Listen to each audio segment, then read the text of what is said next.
computer right there. You want to share? I'm not good at this.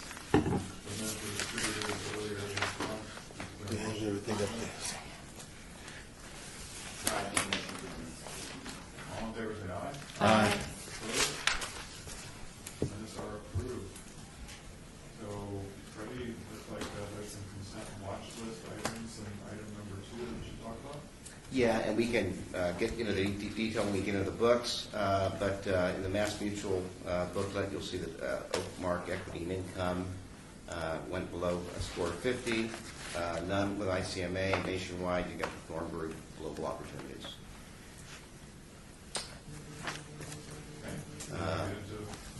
Yep, capital markets overview, and we'll be using the Mass Mutual book first, so Jennifer, if you want to cue up that book, please. Page... Performance review? Yes. And then page 2. This is obviously a third quarter, 9:30. The summer of 2018 passed quietly. Not one single 1% move in the third quarter. Things have changed dramatically since then. The index has reached all-time highs. International index performance was highly divergent. The stellar U.S. performance, especially in emerging markets, part of the geopolitical tensions, trade war, tariffs, stronger dollar were the main reasons for this. But domestically, we had that amazing 4.2% GDP growth in the second quarter. Our chief strategist, Mike Wilson, maintains his price target in the S&P of about 2750. We're very close to that. There isn't really any catalyst right now to go beyond that. Limited upside for equities in the near term, emphasizing defensive sectors. U.S. equities were positive. S&P was up 7.71%. For the quarter, all 11 sectors were positive. Healthcare was the best, up 14.53%, which again is a more traditional defensive sector. Industrials, communication services were up 10% and 9.94%. The laggards were materials were up 36 basis points. Energy was up 61 basis points. Dow Jones was up 9.63%. NASDAQ was up 7.4%. As I mentioned, international performance continued in the third quarter. The EFA index, the index for developed international markets, was up 1.42%. Emerging markets was down 95 basis points. Europe was up 84 basis points. Japan was up 3.81%. Japan indices like the Nikkei has returned to levels not seen since 1991. Morgan Stanley expects U.S. real GDP to be 2.9% this year, and global GDP to be 3.8%, hence quite an overweight to international equities over domestic equities. Commodities were down 2.53% for the quarter. We're on page 3. For the economy, gross domestic product increased an annual rate of 4.2% in the second quarter in comparison to 2.2% in Q1. Morgan Stanley forecasts GDP growth to be 2.9% this year, tapering down to 2.4% next year. Unemployment was at 3.9%. Corporate profits increased 2.4% quarter over quarter and are up 16% year over year. Amazing, very good economic data here. Inflation increased. Year-over-year CPI index was 2.7% in August, up from 2.2% in February. Morgan Stanley forecasts 2.5% inflation for this year, tapering down to 2.1% next year. Retail and food services increased at 6.6% year-over-year. Consumer confidence in the third quarter came in a reading of 138.4 in August, the highest level since the year 2000. Purchasing Managers Index, Purchasing Sector Index, came in a reading of 61.3, up 1.8% from June's reading of 60.2, the highest reading since 1987. Aiming over 50 indicates an expansion in the sector. This index has registered above 50 for 29 out of the last 32 months. Page 4. Here's some indice returns for the third quarter. The Dow was up 9.6, S&P up 7.7, NASDAQ up 7.4. Russell 1000 large cap stocks up 7.4%, small cap stocks up 3.6% for the quarter. Slide 5. I'll take those numbers. Pardon me? I'll take those numbers this quarter. I wish we could, just stamp them out like auto parts, we could plan a future on those numbers. But on page 5, from a style perspective, growth has outperformed value across small, mid, and large capitalization companies. It's been a risk-on environment in that regard. On page 6, you see technology year-to-date up 20.6. A lot of that sector has been driven by what's referred to as the FANG stocks, because these indexes are cap-weighted, and you've got Facebook, Apple, Amazon, Netflix, and Google that have really been rising all boats. Slide 7, the bond market was essentially flat. Interest rates rose during the third quarter. They've come down dramatically since then, but U.S. Treasuries down 59 basis points, no surprise. Investment-grade credit up 2 basis points. Mortgage-backed securities down 12. High yield up 2.4. Morgan Stanley thinks that's a problem going forward because the credit run we've been on, might be nearing an end or at least peaking. For U.S. Developed market returns, the EAFE index was up 1.4%. It was on slide 8. On slide 9, emerging markets, the third quarter was down 90 basis points. Emerging markets was the top performing sector in 2017. Again, it's been challenged with the stronger U.S. dollar, trade war, and tariffs.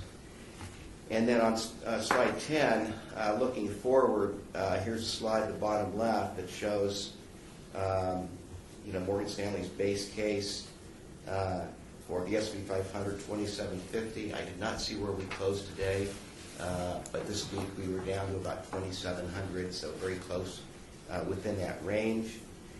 And then finally, pardon me? 2695. Thank you.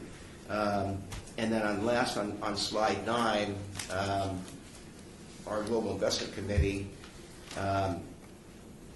based on where we are in the rising rates and kind of the financial repression, has lowered their return inputs over the next 7 years. What you see are these lines is what's called the efficient frontier. This diagram has been around for decades, and it plots different asset allocations, and this really indicates that investors are essentially going to have to take a little more risk and volatility to get the same amount of return. And then over time, it'll all reverse to the mean over more long-term forecasts. Any questions, comments? Should I repeat that? Yeah, kicked out. Yeah. How often do they update this? Well, as far as we haven't looked at it last before. no, it's I'm trying to weave in some different slides and keep things fresh. And our Global Investment Committee revises their inputs every year. And I'm trying to weave in some, not just historical, but also some more forward-looking stuff, just to mix it up and keep things fresh a little bit.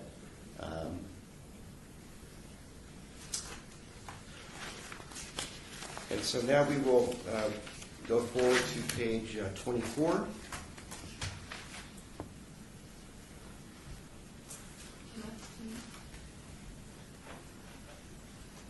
Yeah, it's different on here.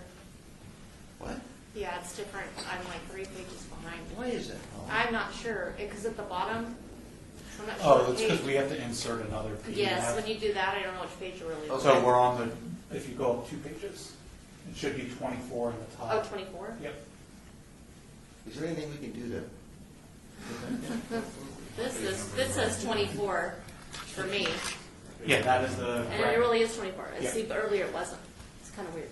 Yeah. I was 3 pages ahead of you. So if I say 24, Now it's on Now the we're good. right. Now we're good. okay. So here's our watch list. It's not really as bad as it looks because the PIMCO Real Return is being replaced by the Alliance Bernstein Bond Inflation Fund. Oppenheimer Main Street is being replaced with T. Rowe Price Fund. The AMG Manager Skylines is being replaced with the Federated MDT Small Cap Core. No. And the Franklin Utilities is being replaced with Fidelity Advisory Utilities.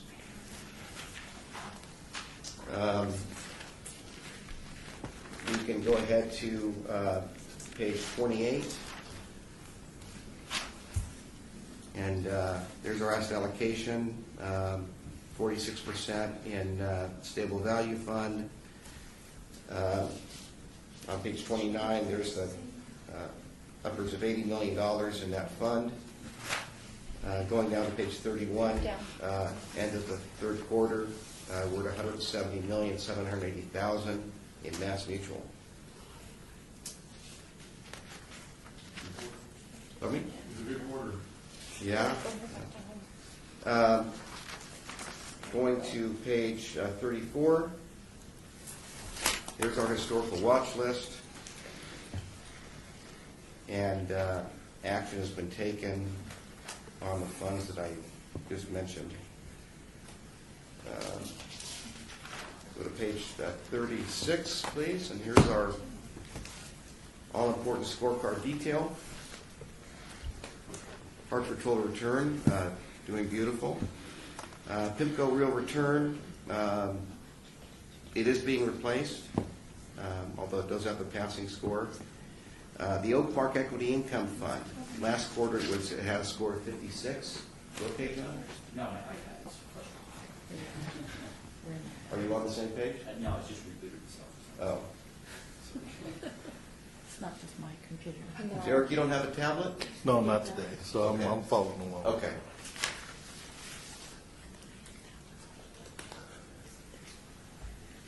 Yep, okay. Oak Park Equity Income Fund, it's a balanced fund. Last quarter it had a score of 56, down to 44. It's on consent watch. Paolo, would you have some attribution? Some of the quarterly detractors from the fund's performance are General Motors, Lear, State Street, and T Connectivity, and PDC Energy. Energy was hit hard. So those 5 positions contributed to the underperformance. Portfolio managers believe that while GM was one of the largest detractors, they still believe the automotive sector is attractively priced. They have also eliminated their position in Wells Fargo, and their reasoning is that they already have a strong commitment to the financial sector. So that was one of the highlights for that quarter's trading for the fund managers. They have not, while it's an equity and income fund, they have had their positions within the fixed income space. They have kept short duration over the past period, while they're now starting to see much more attractive opportunities within the fixed income space. So they believe that increased opportunity will eventually lead to increased distributions through the fund and increased performance on a go-forward basis. Rules put it on once, so it's automatically. Yeah. Just a sidebar comment. Last quarter I made the suggestion that the investment policy statement is a fluid document, and we're all students of the game, and nothing stays still. And I continue to try to learn and evolve myself as a professional, and consider what's the most optimal policy for the investments for monitoring. And I think the data points we have are good. One of the things that we're still working through, on my stage casino plan, and they spend a lot of money, and their risk attorney attends to the meetings, and we use really the same data points, but they're working on weaving language in that allows a fund to stand and watch more than 2 quarters, like maybe for 4 consecutive quarters, and to give a fund a little more time to develop a trend. So I'm not prepared to show any proposed revision language, but I just want to remind the committee that that is in the back of my mind going forward. I think it would allow funds more time to establish a trend, and the committee can have more conviction on taking action to terminate it. Does anyone have any thoughts or questions on that? Well, right now we have flexibility to decide. We don't have a hard and fast rule. We don't have a hard and fast rule. It's been sort of like 2 quarters, but minimum 2 quarters, yeah. But, to be continued.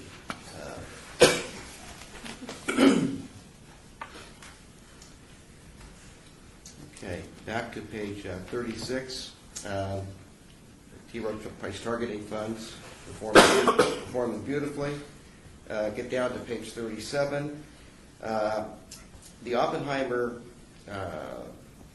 there's a Hartford dividend and growth, large value fund, score of 100, doing great. Now we get down to Oppenheimer Main Street Y, and that has been on watch. It is being replaced with the T-Road Price large cap core fund. We caught something, and we had some discussions with Dario at Mass Mutual and went back and tried to understand the chronology. And with this particular fund,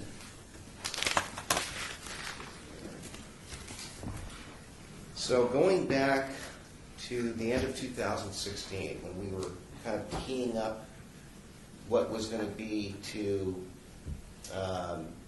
embed or ask the record keepers to, we basically negotiated lower record keeping fees because we asked the record keepers if they would lower their required revenue to absorb the compensation due to Morgan Stanley under Las Vegas' contract. You remember those discussions? Yeah. And ICMA essentially said, yes, we'll, now when you take the revenue, it's divided up proportionally, so Mass Mutual has the biggest dollar amount, then ICMA, and then Nationwide. So ICMA essentially acquiesced almost 100%. Sometimes there's a little shortfall, negligible. Same thing with Nationwide, negligible. With Mass Mutual, they said that, we would meet you halfway, and they would lower the required revenue, and the city would still have to pay a certain amount. And then we came up with what we thought was going to be a workable solution, and the incumbent Hartford Large Blend Fund was on watch and needed to be replaced. And that fund had an expense ratio upwards of 1%, let's say. And the fund paid like 40 basis points in revenue sharing. And the idea is that we would replace the Hartford Fund with the Oppenheimer Main Street A share that had an expense ratio of 92 basis points, a similar cost profile, but it shared 50 basis points of revenue. And with that 50 basis points of revenue, essentially all of Morgan Stanley's fees could then be embedded into the plan, and it was approved, and that was actually put into the lineup for a very short period of time. Subsequently, Mark Vincent said, I don't really want to impose that on the participants. Since the record keepers are making a substantial concession, we're comfortable paying quite a bit reduced amount. So we subsequently replaced the A share, Oppenheimer Main Street A share, that paid 50 basis points of revenue sharing with the Oppenheimer Main Street Y share that only paid 25. Hence, a little bit of a quarterly bill to the city, okay? Well, since that time, we have been reporting that the fund lineup still had the Y shares. The participants are still invested in the Y share. We've been reporting on the A share in the book and the and when essentially it was the Y share. Now that fund is being replaced. Now what we did do, if we went back, Howard, you have the, oh, here it is. There it is. And you can, so the Oppenheimer A share has a score of 11. So it obviously needs to be replaced. But even with the Y share, with the lower cost profile that we know would make the performance better relative to the peer group, the indices, even with the higher expense ratio, it still fails at 44. Okay? So it does not change anything that we would have done or recommended or going forward. So apologize for that happening, but I would like to move forward. And that's it.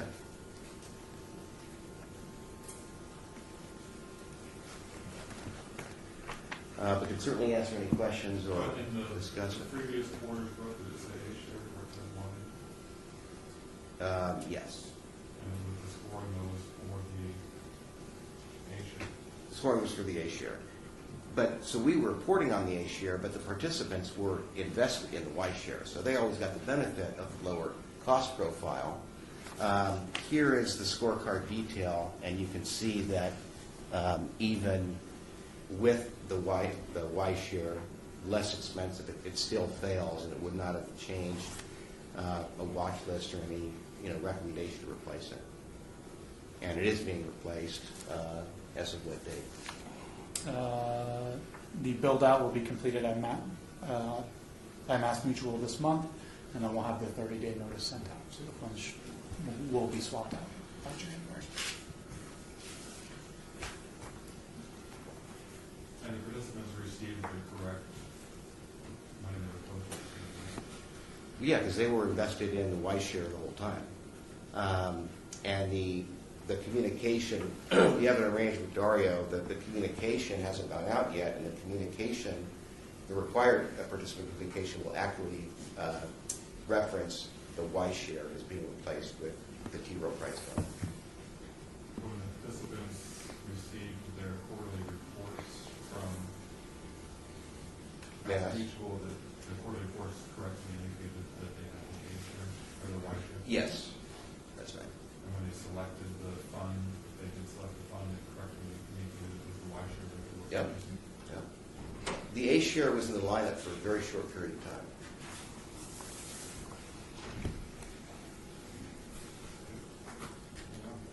Well, thank you.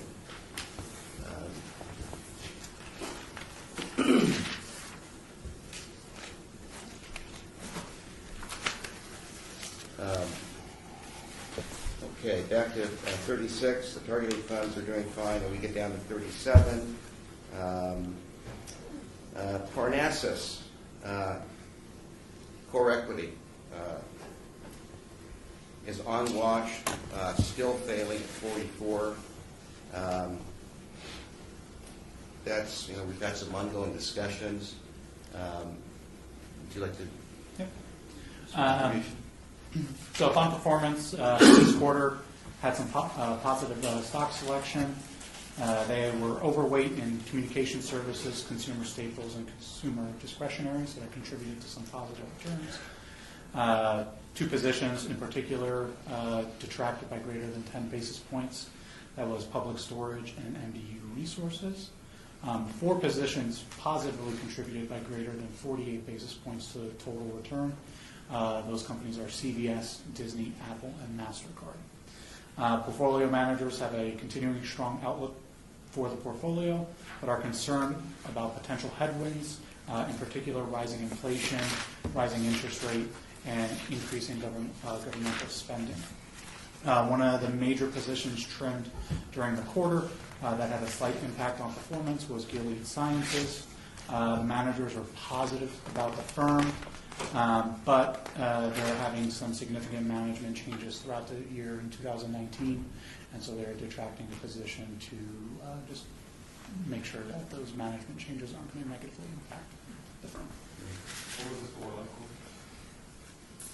33. 33. picked up which one? Yeah.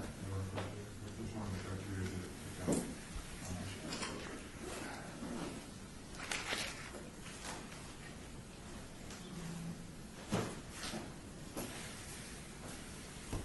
There's $122,000 in this fund. In this The criteria that swapped from last quarter was the 1-year return. So it went from 69 to 45.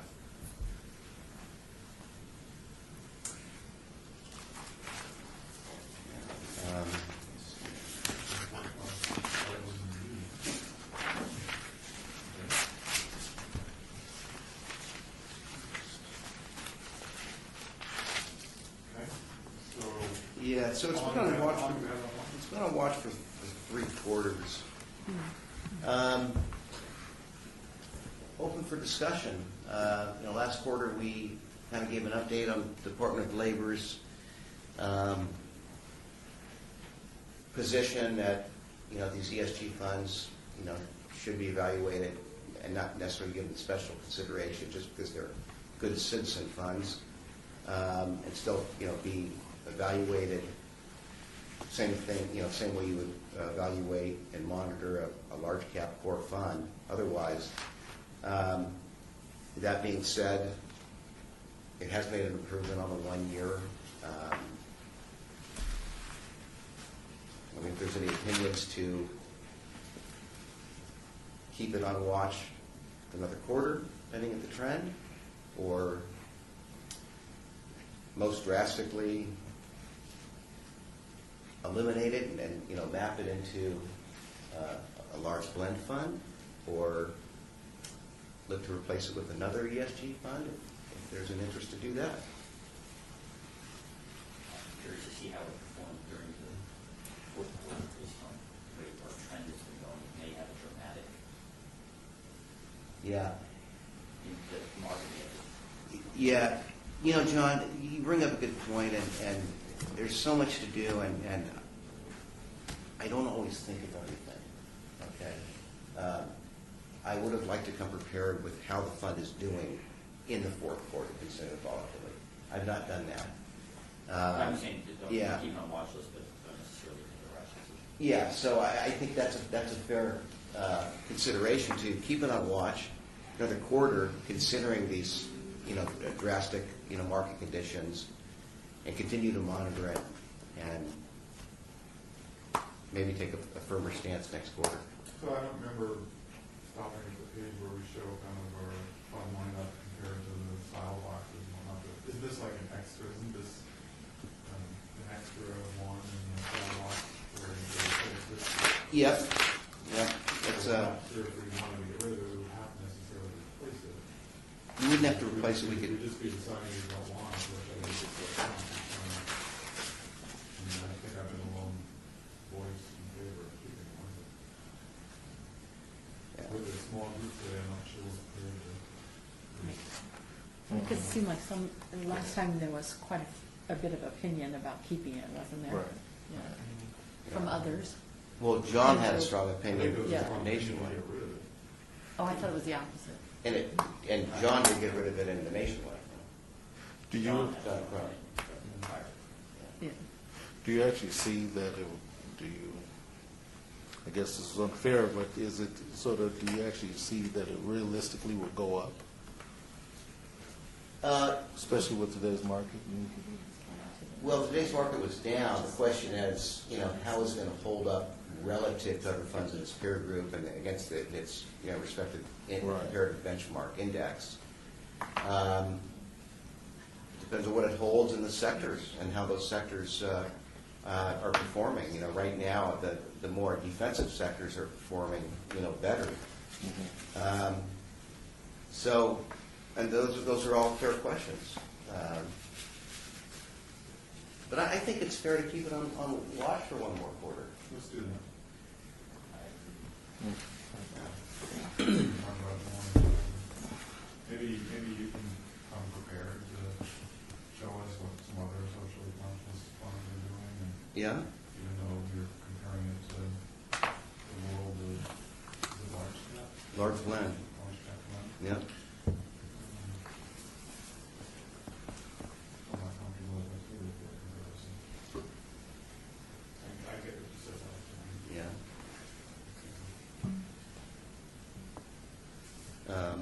There's very little investment across all three providers. Right. But monitor, keep on watch, improving trend on the 1 year.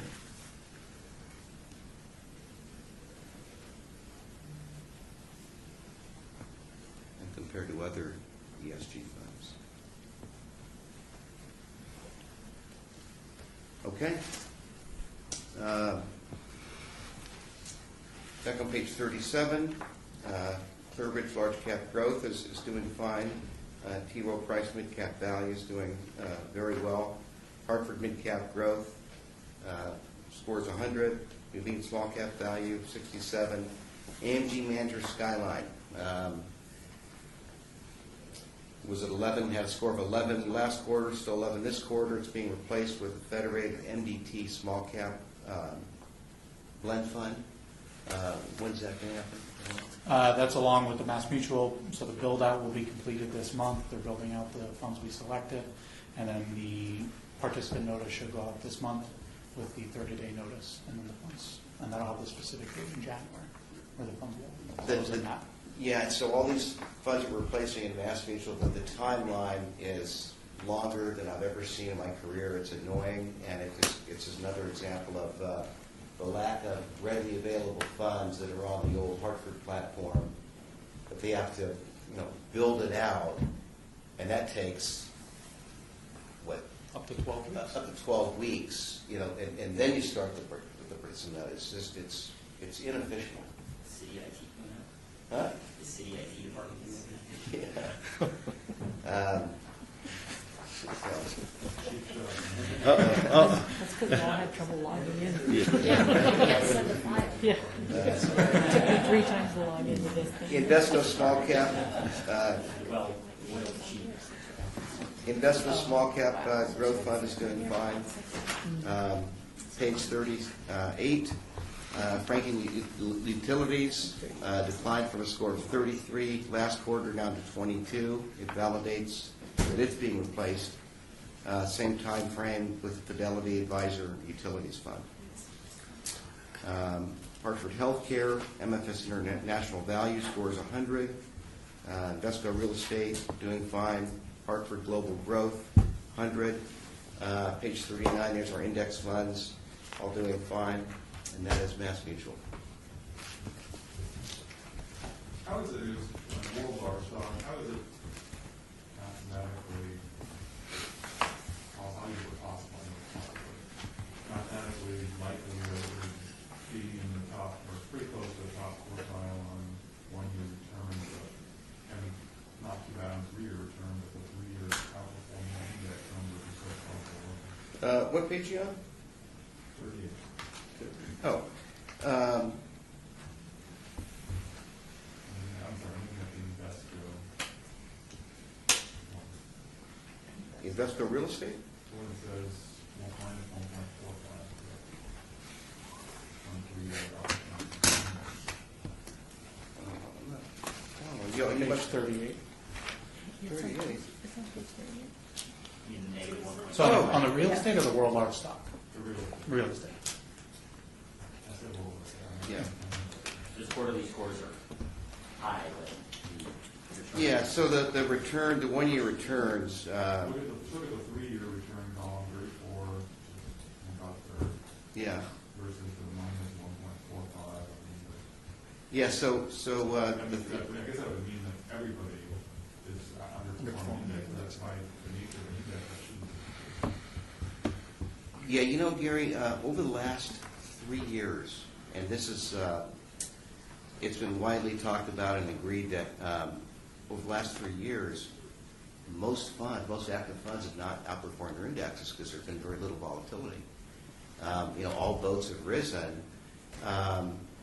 And now going forward, because, how does an active manager take, how does he, take an overweight or sector bet or a nip and tuck here when there's no volatility, but with market disruption, it creates some opportunities for managers to, hopefully justify the higher fees than, fees associated with index funds and take some positions and outperform the index. And I think in this current market and going forward, you're going to see more funds outperform the index because of the volatility and the opportunities it creates. And furthermore, when we look at some of the risk-adjusted returns, one of our measures is Sharpe ratio. I'm not so sure it'd be a good idea to load up a bunch of index funds and assume the risk associated with the entire index. If you can identify through our process managers that have a better risk-adjusted return and can, substantiate or can validate their higher costs. This number, though, 1.45, maybe it includes the fee. Yeah. And the index tickets could be that way over too. Yeah. All right, just curious. Yeah, good question. Okay, on to the ICMA.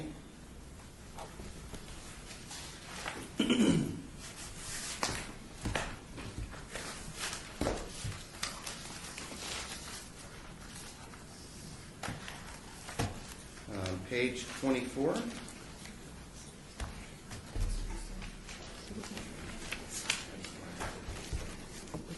it really 24 though? Is it real? It's the real 24. Okay, just checking.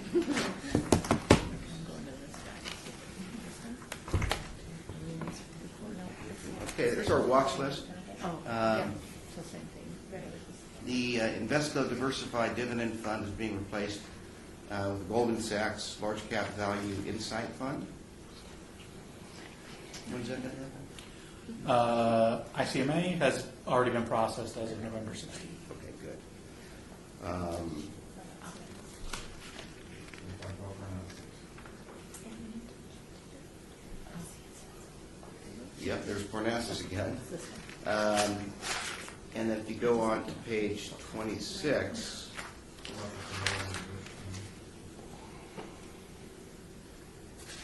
well, that's not being replaced. It's on this watch list. Yeah, it's on the watch list. Yeah. I'm just bringing up and highlighting Invesco since action's been taken to replace it. If you go forward to page 26, just in the investment diversification, our large value American Beacon and Invesco diversified dividend. Invesco diversified dividend is being replaced because it was on watch. We did a fund search, and upon showing that fund search last quarter, the committee was so enamored with the Goldman Sachs Large Cap Value Insight, we're also consolidating the American Beacon Large Cap Value into that position. That's been done. Yeah. Okay. That would be done. Mm-hmm. Going forward to page 28. Did we talk about why we don't have a mid-cap fund? We did talk about it.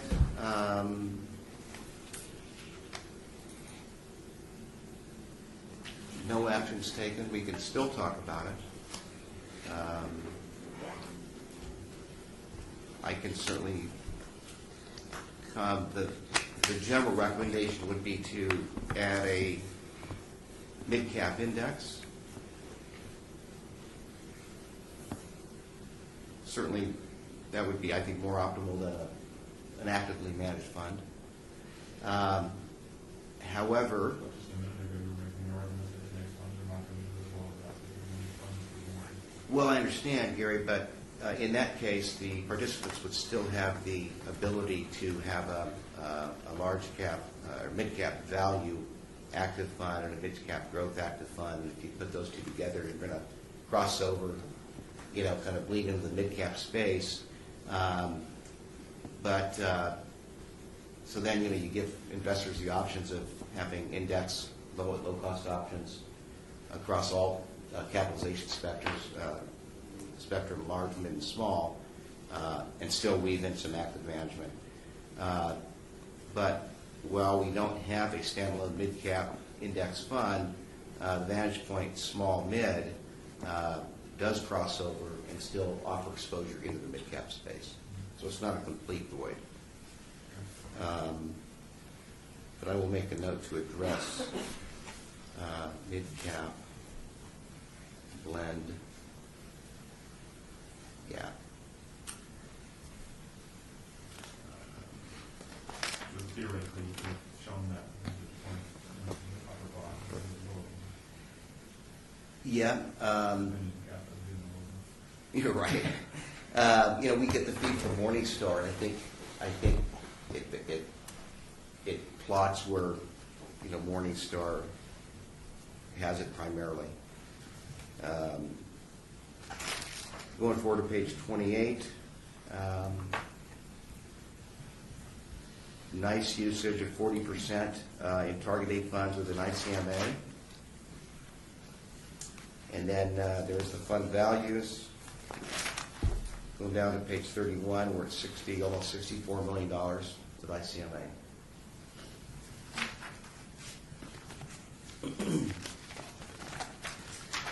Moving forward to page 34,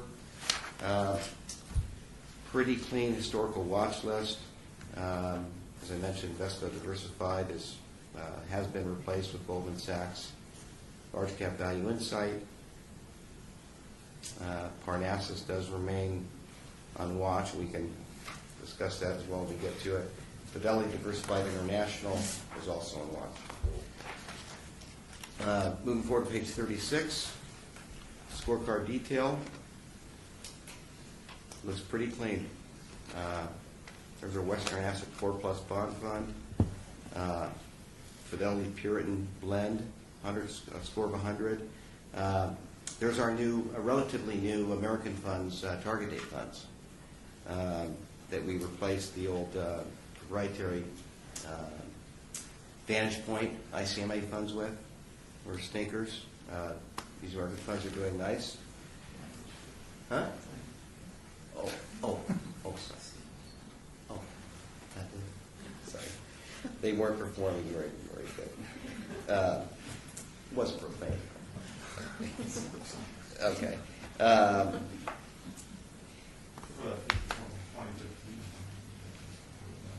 Pardon me? 2015 was a bit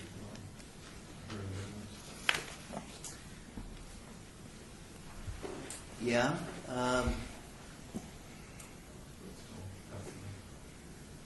fairly new. Yep. No. What would we do if one of our target date funds or two of them were below our threshold for watchable? We would certainly discuss it, but most other committees, All or nothing, right? it's all or nothing. It's all or nothing, and most of the other committees we'd work with would put them all on watch or not on watch, not different vintages. So, but a detailed analysis would certainly be done with a glide path. Do And they have different managers for each of the target dates? no, no, Manager for all? yeah.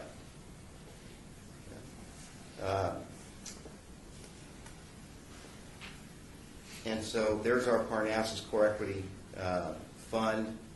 Last quarter, it had a score of 33. It did improve to 44. We've already talked about it. All Yeah. the prices, Yeah. changes the default. Yeah. Keep on watch. Shop the other job here, I don't know what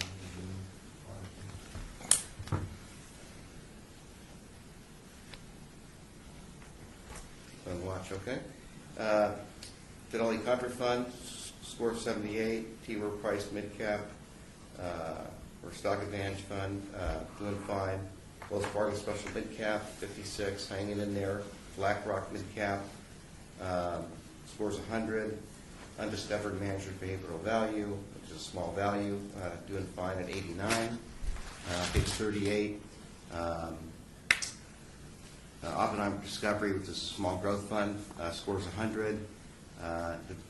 There's Fidelity Diversified International and Nuveen Real Estate hanging in there at 56 in compliance.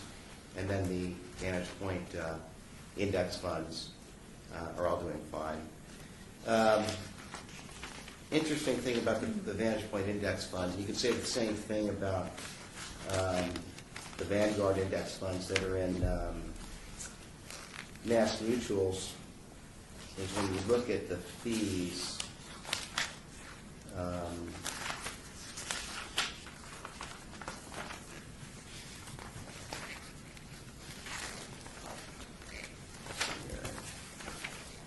one page. Yeah, 57.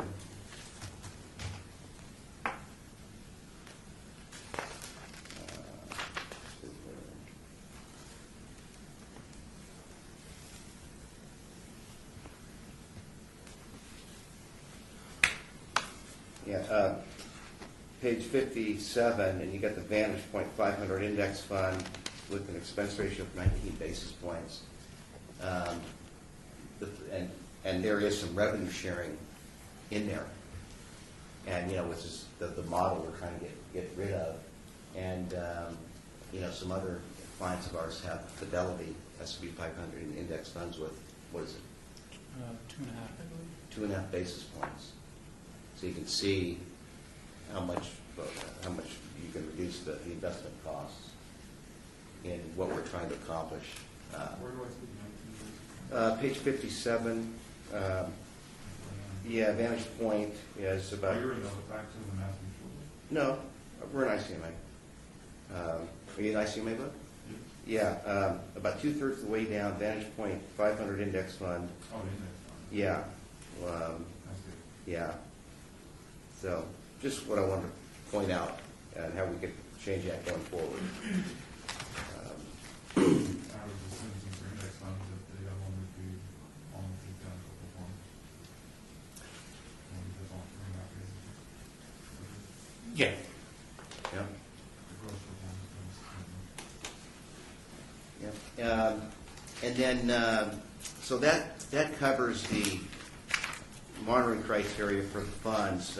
We did include, if you go forward in the book, Jennifer, the Vantage, there's a DT Plus. Right after page 58. Okay, thank you. Yep. Because we brought in the fund profile for the Mass Mutual general account last quarter, and we want to include an overview of this stable value fund, which is a different animal, it's a collective investment trust. You can see the credit quality, solid. Effective duration 2.85 years. Gross crediting rate 2.59%. We have the R5 share class. So if you look down in the lower right box, the expense ratio is 82 basis points. So the net crediting rate is 2.03. But what at least this type of fund does is it provides transparency of something that doesn't really come with the general account product. Back to the top left, market to book value 98.6. So what that means is that if we were to go forward with an RFP and consolidation, and if ICMA did not win that mandate, you would not want to liquidate this at market value, because then participants would get 98.6 cents on the dollar, and that's not cool. So they need to be made whole. So you put in a 12-month put, and then after 12 months, this becomes free and makes participants whole and comes over. But they don't have to earn 2.3%. Yeah, well, that rate can change too as rates go up and down too. But if you successfully found something that earned 3.5%, let's lose the 1.4%. We can certainly look at that. Things to be considered. I mean, any our funds, if you look at the market appropriation, could be upside down at any point in time. The stable value funds, yeah. That's the only thing that's considered, obviously, stable value. And then top right, you see the different issuers and the different insurance companies providing the guaranteed investment contracts. Just show this to compare the difference between the transparency and the diversification versus the general account. This is some of the stuff that our stable value guy, Hillary Lee, went over, highlighted. So, any questions on this? Want to conclude that? Okay. So 6% on holdings in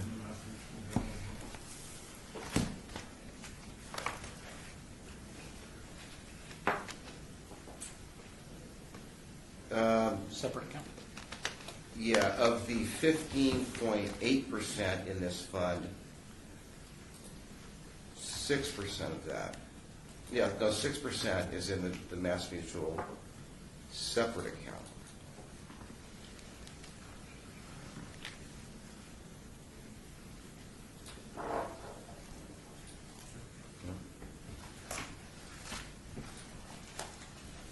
It's all insurance. Yep.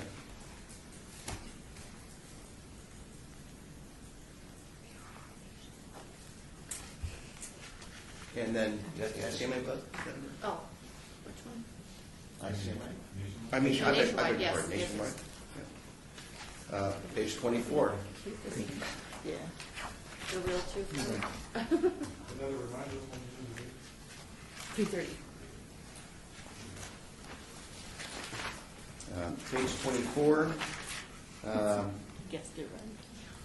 Now, the Oppenheimer Main Street A, there is the A share here because smaller account balance, fund balance. That is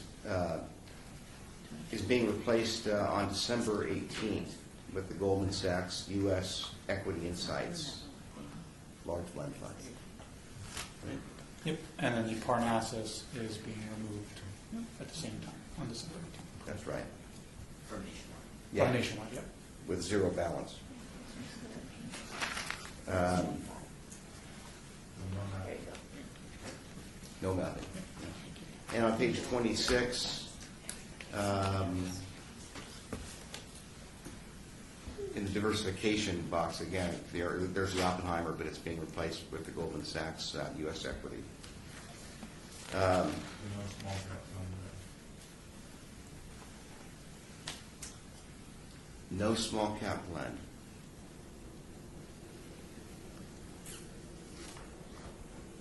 We will address that.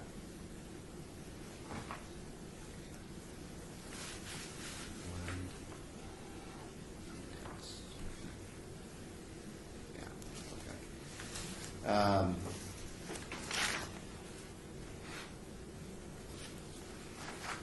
Okay, moving forward to page 29.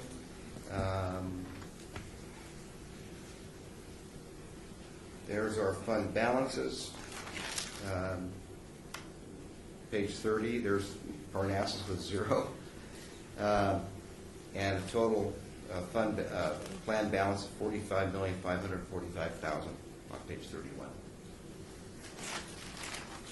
Page 34, there's our historical watch list. Oppenheimer, 3/4, Parnassus, they are no longer. So it looks very clean. Scorecard detail on page 36.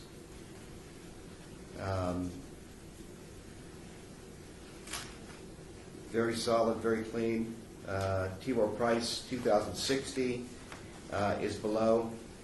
Obviously, doesn't even have a 5-year track record. Up and on Main Street, score of 11 being replaced. There's Parnassus. T. Rowe Price Blue Chip is doing amazing. MFS Mid Cap Value, JP Morgan Mid Cap Growth, scores of 67. There's our American Beacon Small Cap Value, passing score 78. Nationwide Geneva 89. Ivy Energy 67. Page 38. Ivy International, or excuse me, Ivy Core Equity, International Core Equity, passing into 56. Manning and Napier, Real Estate Fund, 78. Thornburg Global Opportunities, that has not been on watch. It is on consent watch. Yes. Yeah, that was placed on consent watch. 2 quarters ago it was 56. Last quarter it was 56. It declined to 44, so it's now on consent watch. Last quarter, over the 1 year period, it ranked 98. It declined to 100. Over a 3 year period, it was 95. It declined to 98. 5 year Sharpe ratio, last quarter was 26. It declined to 55. And 3 year return against the index, last quarter it was negative 405. It declined to negative 630. So it is on consent watch, and we will address it next quarter. Attribution? Some of the biggest weak points for the Thornburg Global was China. Had 2 strong positions in Galaxy Entertainment and MGM China, with the issues coming out of Macau's performance over the last few quarters that drove down the overall performance of the fund, as well as positions in EasyJet, Facebook, and Ryanair. Those are some of the largest contributors to the underperformance. Looking ahead, there are still concerns about Brexit on a global scale. The Italian election results had a small impact on the fund. Turmoil in Turkey, as well as continued trade tensions.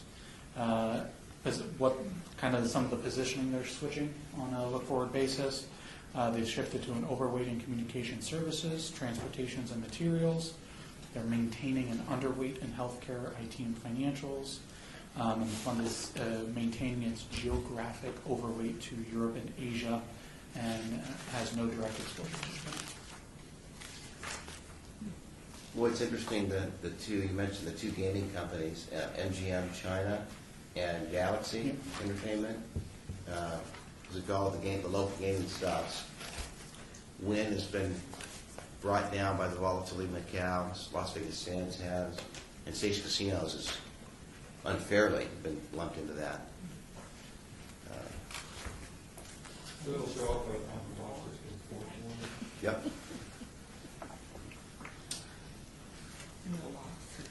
And then continuing on page 39, there's the index funds, all with a score of 100.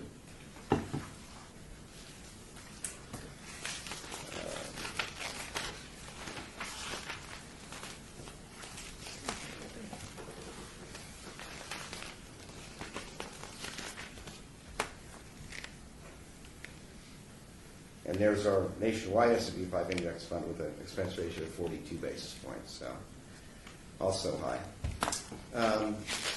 Would you like to review the stable value? Jennifer? It's Stable value. It'd be right before page 77, or 2 pages, so 75. Oh, look at that.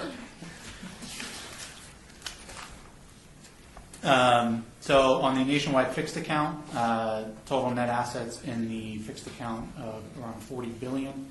Average credit quality is A-. They're looking at an 11.2 year for their average maturity.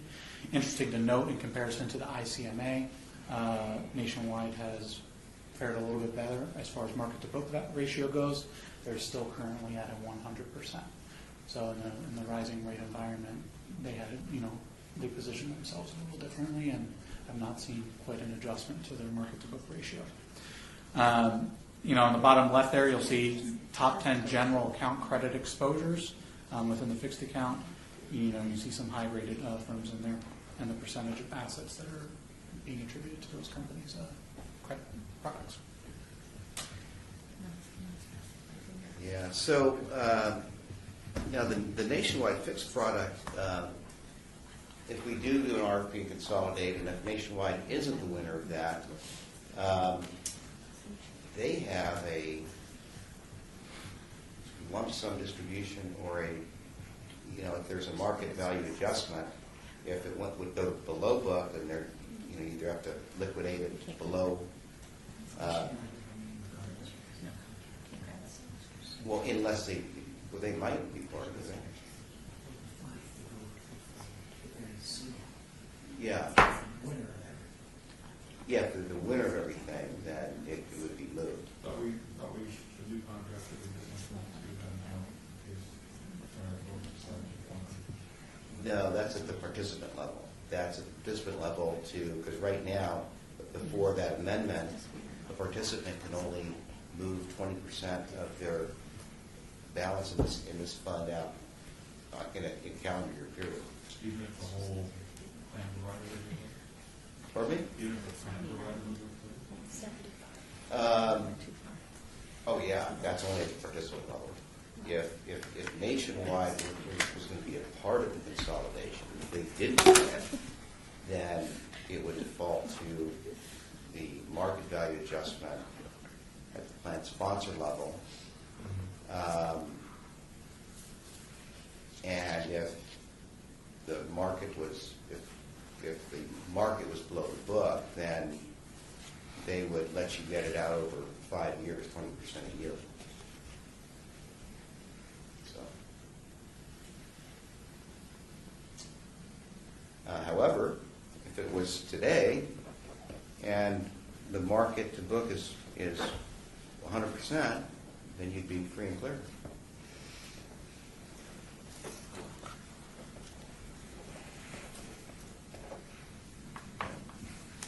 And then staying with the nationwide fixed, there's going to be a participant notice going out, and we just finalized or verifying some of the information on here, and I just want to go through and we'll get approval for nationwide.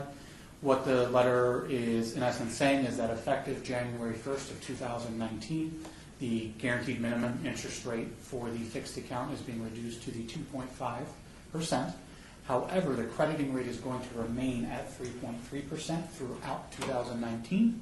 And the first time that Nationwide can look at revisiting and adjusting the crediting rate will be January of 2020.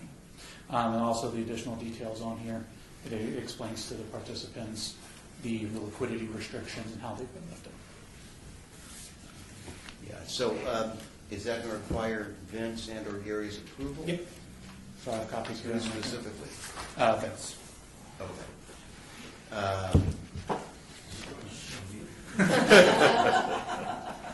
Yeah. And then we can let that Nationwide meeting. And we know who's wielding the power around here.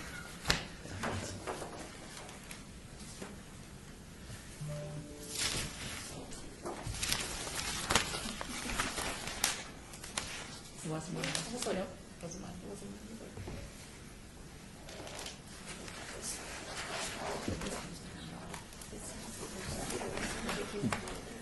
I got it.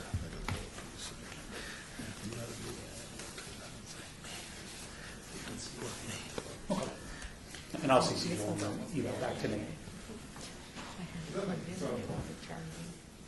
Supposedly, our fire representative today notified all of the participants and queried them about whether or not they wanted to extend their contract and do this change.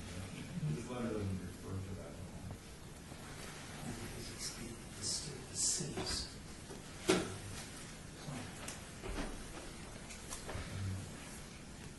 But it doesn't say why. So it says the fixed account's being reduced from 3.3 to 2.5. But it could say why.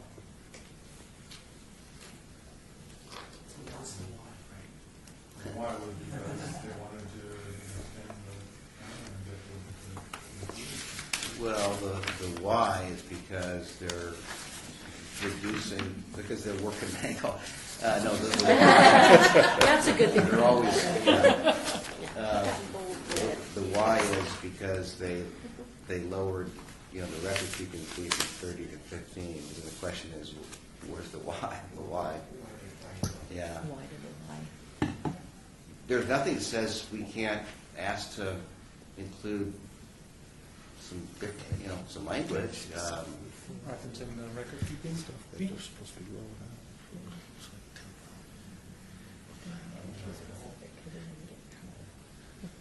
It does say Lifted, yeah. Another point of view, maybe less is more, and to keep,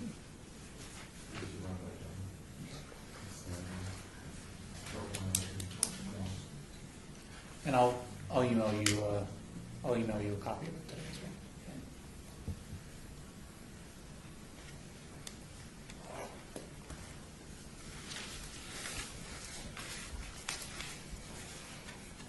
okay. All right. On to the, Derek, don't leave. Yeah, how, I have to, they double booked me. Oh, we're gonna talk about the RFP. We're done with the vote, yeah. We don't need a quorum anymore. No, we know. Okay, just checking. I just wanted to be a part of the Wanna good make stuff. Well, I wanted to be part of the good stuff. I have to get it earlier, but I'll have to have them send it to me. Okay. We'll get to the other side of town now. Okay, Vince, just before you leave, I just want to say, if you want to hand off the, yeah. I'll call it. Take care. Have a good one.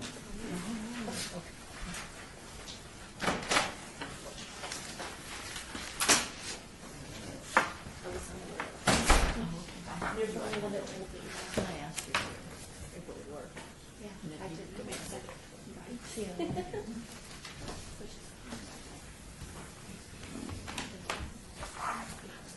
All right, we're going to item 4. People request for RFP. Vince, you want to take the lead on this? Yeah, so what you have in front of you are two documents. One is the deck that we're going to be giving to the union reps so that they can go ahead and query their membership and share with the membership. Gary and Freddie and I all participated in putting this together and editing it. Work hard to get it here, no union reps. How ironic is I that? rarely get it the best. So what I'll do is make sure that the union reps do get a copy and give them a note that this is informational. The emphasis has been placed on what the plans are like right now, what the background has been relative to establishing the investment committee, who the members are, what the responsibilities are of the investment committee, primarily the fiduciary responsibility, and how the plans have not been taken to market or through evaluation. We want to ensure that we're going to be providing the best value for the participants. And that analysis is taking place relative to the evaluation of the plans and the value or concern about value. That we will go ahead and issue an RFP in order to consider other vendors as record keepers and what the potential values could be for the participants. That's really what this doc says. The second handout you have is an estimated timeline that will go from RFP to conversion. I'd like to talk a little bit about that with Fred himself because he used his experience with Henderson in terms of the amount of time in between each of these steps. So Fred, you want to talk a little bit about that? Yeah, I mean, with what we just went through with Henderson, issue the RFP, call it February 1st.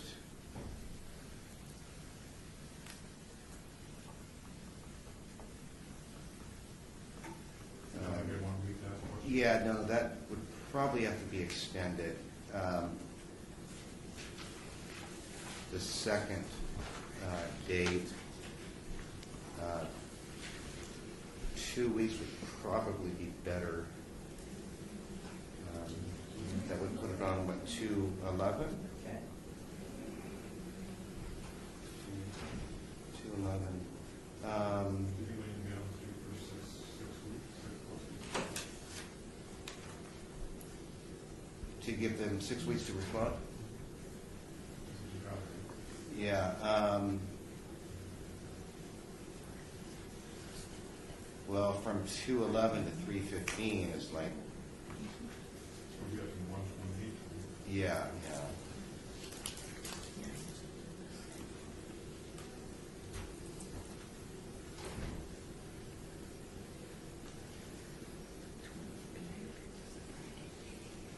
Want to say that?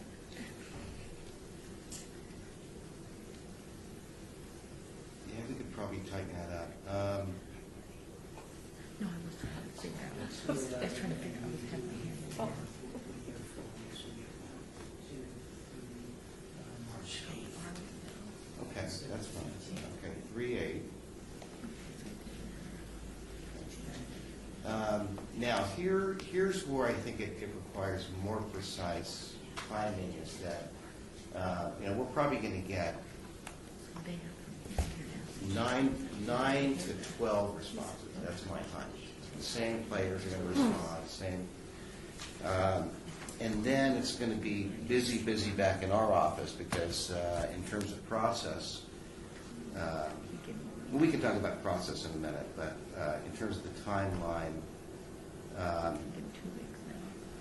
I want to build enough time for us to basically aggregate the responses. That's quite a big mess, okay, and boil it down and consolidate it where we can come back in and have a discussion with the committee and discussion points, and identify some finalists. There may be some follow-up questions. So if we get the responses on 3/8,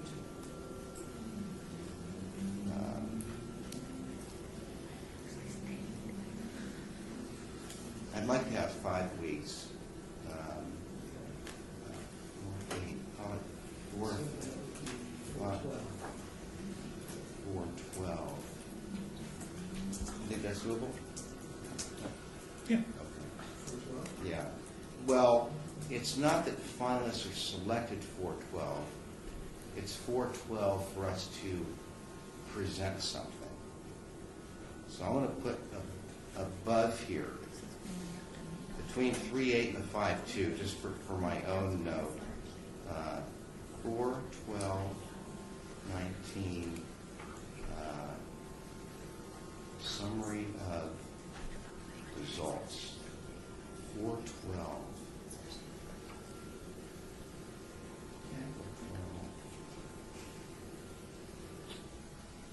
I guess 5/1, finalists selected. Huh? So we'd have to schedule a meeting of the 5, right? Yep. Get a quorum, Mm-hmm. preferably everybody. Yeah. How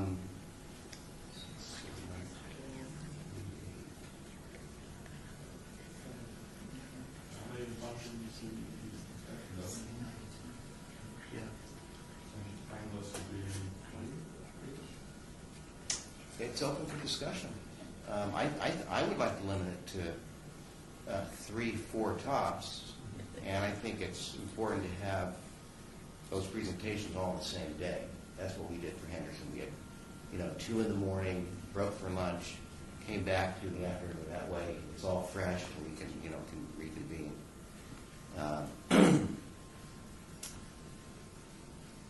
Okay, finalists selected. And you can't just select the finalists and say, show up next week. I mean, you have to give them, consideration time to plan their travel and come out. So 5:30 is still fine for finalists. Vince, did you cross-reference these dates with, Monday through Thursday calendar for a city? Okay. Because sometimes I don't always do that. But there wasn't a Okay. So what did you, 5:30 is a Thursday, yeah. Okay, 6:31, notify. 2 is a Thursday. That's a Yeah. Thursday, that's a Thursday. That's just. Yeah. That's a Monday. And again, these are subject to change. If finalists are presenting on 5 30, if we're not ready to notify the record keepers of the results or who win and who didn't on 6/3, there's nothing that says we can't do it 2 days later. That doesn't involve anyone's time commitment in that regard. Okay, that looks good. Now, can we just talk about the council approval? And just to cover this again, Vince, I think we talked about it, is that I think that's important because, we don't want to basically have assign a contract ready for signature and then present that to council to approve the contract because, because the thing is, we don't want to get, if the City Henderson process any indication, once you identify a new record keeper, you start this 4-month conversion process that involves going back and forth, getting service agreements signed and plan documents reviewed and What he talked about, Gary, was the fact that we have some documents by the vendor to present to council if we have this type of schedule from selection on. I wouldn't bring some. We need to do council briefings between 5:30 and whatever date you're going to notify them. We're not going to notify them until after we do council briefings and council just go ahead. yeah, and because I think that the council, we would ask them to approve the consolidation subject to us getting the contract signed per the price that they quoted and all the conditions.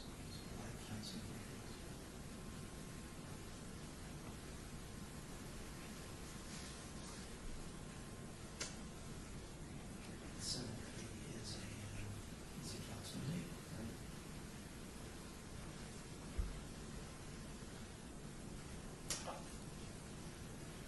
So we want to do it from 6/3 through the day that Haskell is due. As pre-council meetings.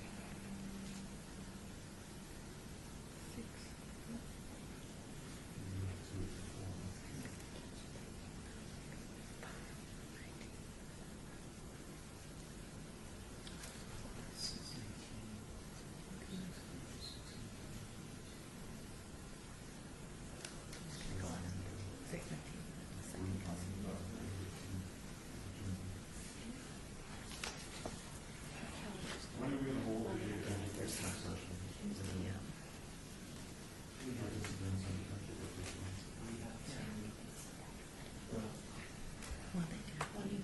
That was the next item, employee communication. There's two important communications. There's one on the front side of what we're doing, and that'll happen most likely in January. So, Walk that bridge. What are we going to do? well, they're going to do that for the membership. We have to do it for the members. So I got to have that here. On the back side, what we do is we have after about 7, 8 p.m. from the members, and then I can go ahead and cascade communications off of that last thing. If you're assuming, it's all assumed that the front side communication doesn't involve the revolt. Exactly. Because if there's a revolt, then we just We revolt is educating, right? Is it, if we're done with the timeline, can we talk about the communication? My intent, or at least what I offered up, is, try to replicate and follow what Henderson did, the best we can, because it worked. It was very effective, and communication was very forthright. Had these wonderful meetings, very well attended, gave people a chance to ask questions, we addressed their concerns, and it really came off as a non-event. It was very efficient. Is that something that is that absolutely the strategy? Is that something we're actually going to do? Is that the intention? To have, like in council chambers?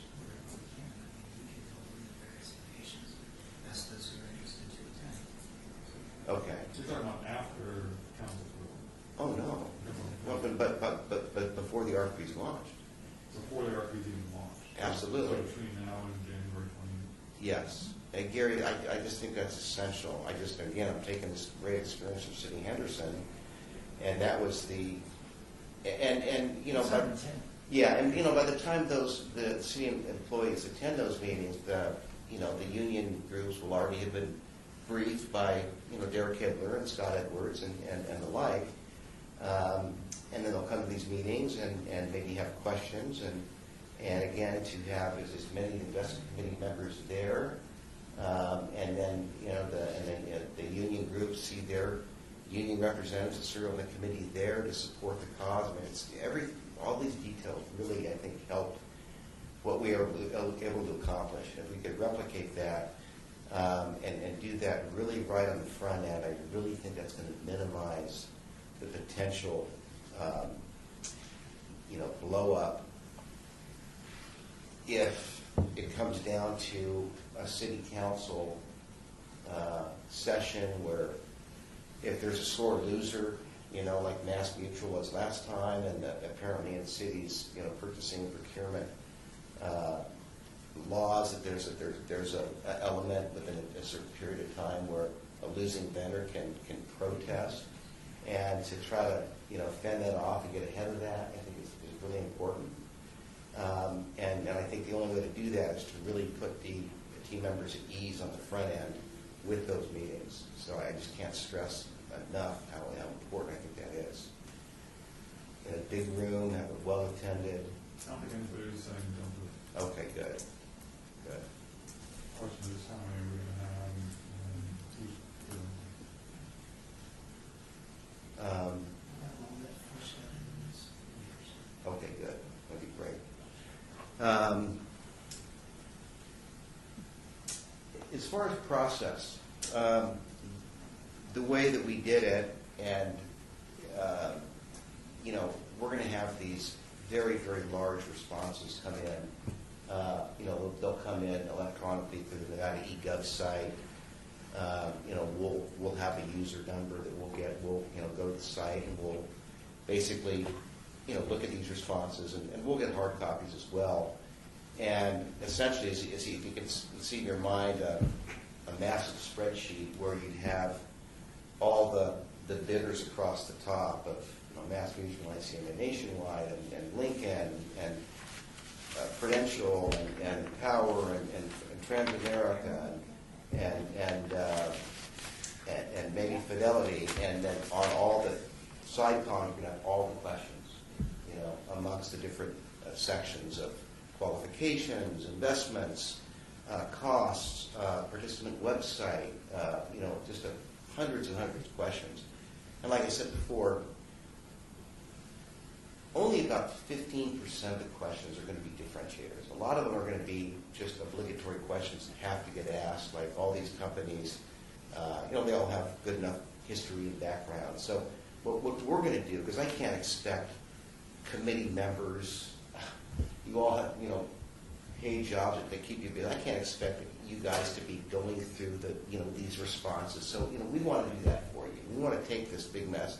We want to boil it down and highlight what we think the differentiators are, and bring in a summarized version where we can, you know, then present and kind of put the stuff into context and highlight what's important to you. Does that sound reasonable? Does anybody want to be going through those responses in detail? You're certainly welcome to. But I think it's not practical to ask the record keepers to send, or maybe if you want to do it, I'll do it anyway, and maybe I should speak with Ed O'Neill and see how he wants to do it. You know, to ask them to send, you know, 15, 20 copies of each response so that each committee member can get a hard copy. And well, there's a clerk, there's Dan Tarwatt. You know, I don't know how many, you know, other people, kind of ancillary people around the edges would want a copy. So, I personally think every committee member definitely should have a copy. okay.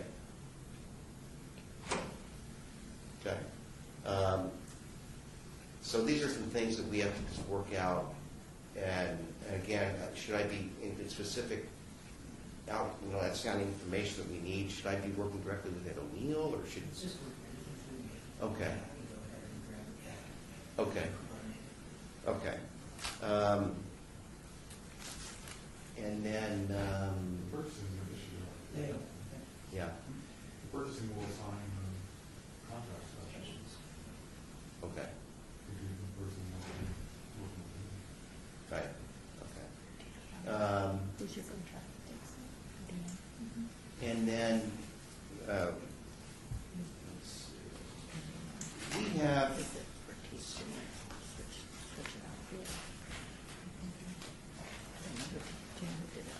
copies of the RFP document? Oh, here it is. And so some things that are outstanding is we need to speak, and because one of a very important element is, the bidders need to know what they're bidding on and to, present a cost for services they're going to be delivering. And one of them is the education. And assuming one provider wins, maybe Nationwide stays as is, but there might be a different delivery of education with one company.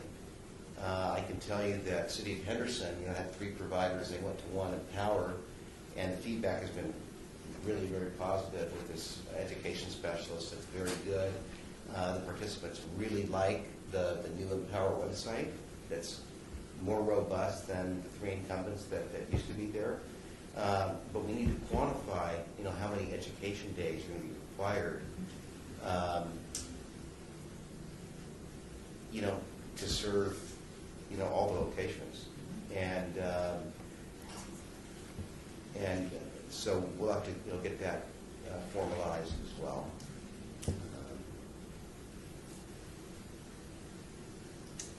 Anyway, it's a shame John Crum isn't here, because I was just going to, read some things, details, because make him at ease that, the RFP talks about, the city may consolidate 3 record keepers into 1 or 3 record keepers into 2, and explains, and it separates out, the different pools of assets with the different record keepers, so they can bid on the 2 different scenarios.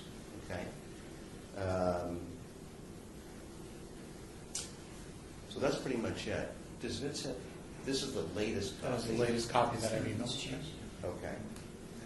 So there's some red flags where we'll ask you to respond. And then I guess we can talk about the benchmark reports now. Sure. Yeah. Actually, one quick question I had on the timeline. For receiving physical copies, because RFP asks for bidders to send in physical copies, the responses are due on the 8th. Will they be able to still receive the physical copies here if the city hall's closed? Should change Friday from the 8th. To the Monday or the Thursday.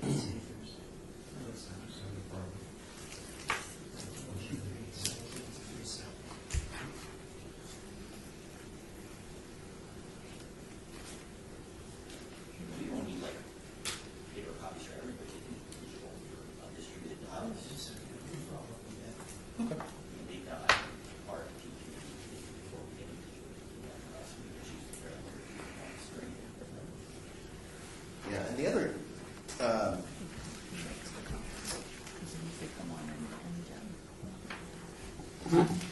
the other things we'll be asking the record keepers to do is quote record keeping costs in 2 ways.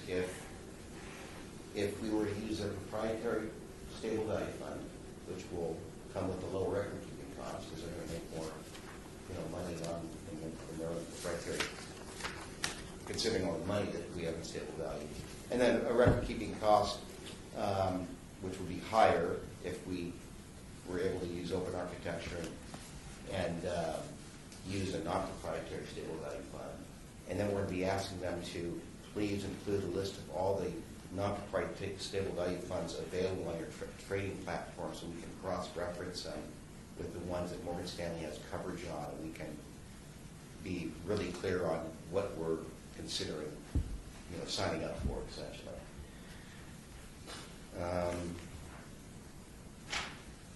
guess that's all the things that I wanted to point out.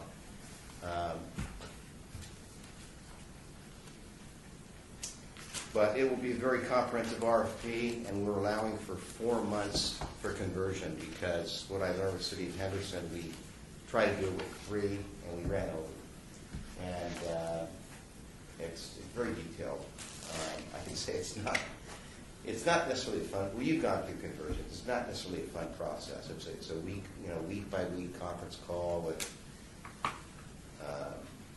plant sponsor, with our office, with the record keeper. The new record keeper is working behind the scenes with the incumbents' deconversion teams to get all data transferred. It's very tedious, and you just keep moving the ball down the field, and you get it done. Yeah.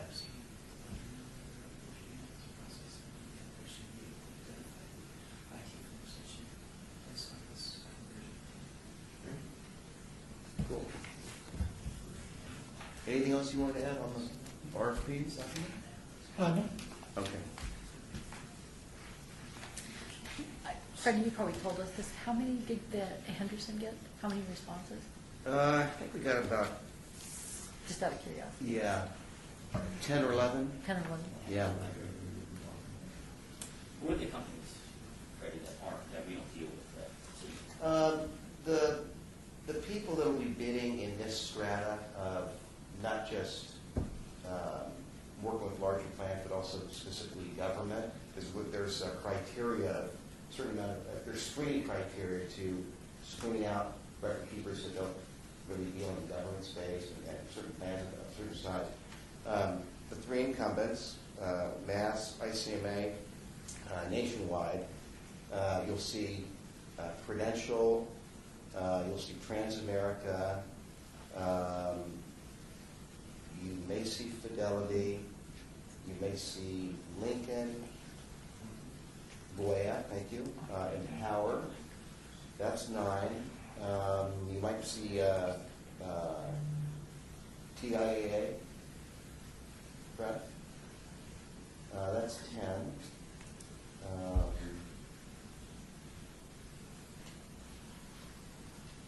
I might be missing one, but those are going to be the main guys. Yeah. All right. If there's no more questions on that, we can talk about the benchmark reports. So what we have, and Jennifer, you can cue these up if you will. So what we have is we have a consolidated report that is very, very detailed. And this is the aggregate of 6 different benchmark reports that we got from Fiduciary Benchmarks. And that's what this looks like. And I think, I don't know if it's necessary to go through all 6 benchmark reports. Is this topic underneath, like on our agenda, underneath record keepers? Yeah, record keeper request. Part of the record keeper process? Yes, updated plan benchmark reports. I don't understand what the benchmark reports have to do with the record keepers. Well, because for the longest time, I presented to the committee data as to what the current costs are and what I think the costs could be reduced to, and they're very detailed reports. But it was early 2017, so it was suggested why don't we update the benchmark reports? Sometimes things change, and the fact is it did change a little bit because Nationwide lowered their revenue, on $45 million from 30 basis points to 15, so it did affect the current blended cost. So I figure we would show this just so the committee understands what the current costs are, and that essentially will be the baseline that we'll compare the responses to. That was the point of it. But we can present the consolidated. Does everybody have that? I don't know, I've got one that's called current CLV. Yep, the Excel sheet. Yeah. Excel sheet. So essentially, the plan assets is 930, and this is going to be what is going to be given in the RFP, because it's going to be as of 930 data. 280 million. The cost of the plan is $1,550,000. It's 55 basis points. That's the cost of the plan, and that includes the investments, record keeping, and you see on the left there's nationwide assets, list of the funds, the expense ratio, the revenue sharing. So the $1,055,000 also, $550,000 also include golf division. Yes, it does, right? Yeah. That cost is just the total what participants are paying. When we get to the top of the sheet there, we'll show the weighted record keeper cost as well as the annual expense to Morgan Stanley. So based on what the participants are paying now, the total revenue required to administer the plan, including Morgan Stanley, is 20.7 basis points, and the plan is generating from revenue share 22 basis points. So the 1,550,000 is just looking at purely the expense ratio of the plan. So it's taking the gross expense ratio of every fund, and that's what the plan, that's what participants are paying. And then we break out of that, there's a revenue share amount that is used to offset the record keepers and the Morgan Stanley fee. So I lost track of the yes or no. Is the $1,550,000 include the cost of Morgan Stanley? Yes.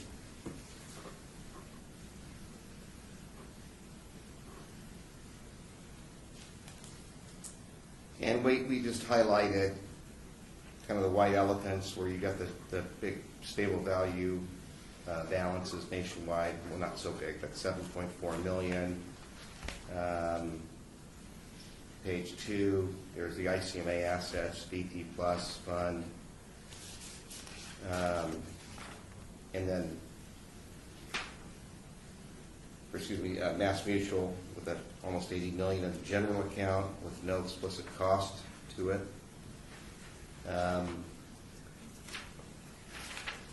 So anyway, this is the baseline, and I'm very, very excited to see what this could be reduced to, because I think it's going to be a big, big success story for the city and the participants. And this is the aggregate sum of the 6 benchmark reports that we got from Fiduciary Benchmarks that you signed, authorized record keepers to give Fiduciary Benchmarks the data.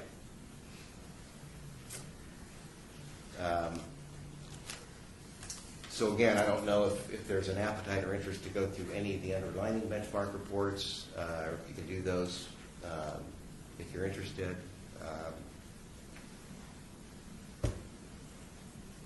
Vanessa, you're in good shape here for your obligation. It's only 20 to 3, but Yep, I'm in good shape. okay. I mean, should we leave it at that, or would you like more detail? Okay. Okay. I mean, this is just what it is, right? It is what it is. Yeah. Nothing to do about it. Don't forget about it. Yeah, that's true. Yeah. But what there are. I will just say there's a quirk to it, because you do have that $80 million in the general account that doesn't have a cost associated with it. So that there's an asterisk. So when we get the results of these surveys and these RFPs, you're going to be estimating what the net expense is for these kinds of items. And then when you did this before and you come up with a number here, it was 340,000, something like that. Is this showing you now something that you think is more or less than what we had before? Well, it's slightly less because before Nationwide lowered their revenue, the way the record keeper cost on the top right was like 19 basis points. So they lowered 15 basis points on 45 million.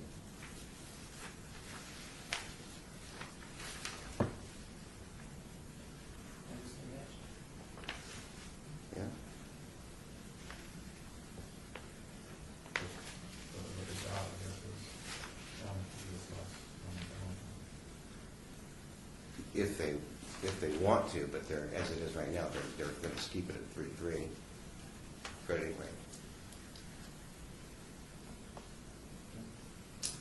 But at least I'm happy for the firefighters. They get liquidity, in that account. They can move it out of the general account. So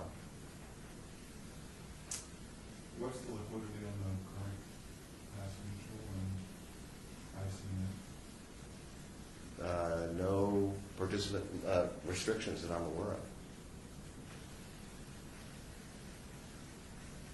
No. Is it unusual for a provider to have a nationwide? Nationwide's the only one that I've seen do it, to be honest with you. The only one I'm aware of.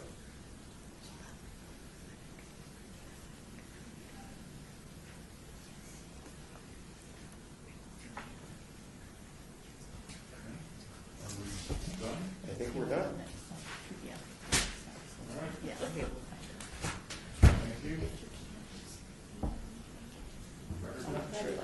All right. It's just the connection to the internet. I don't think we need a motion to adjourn, do we?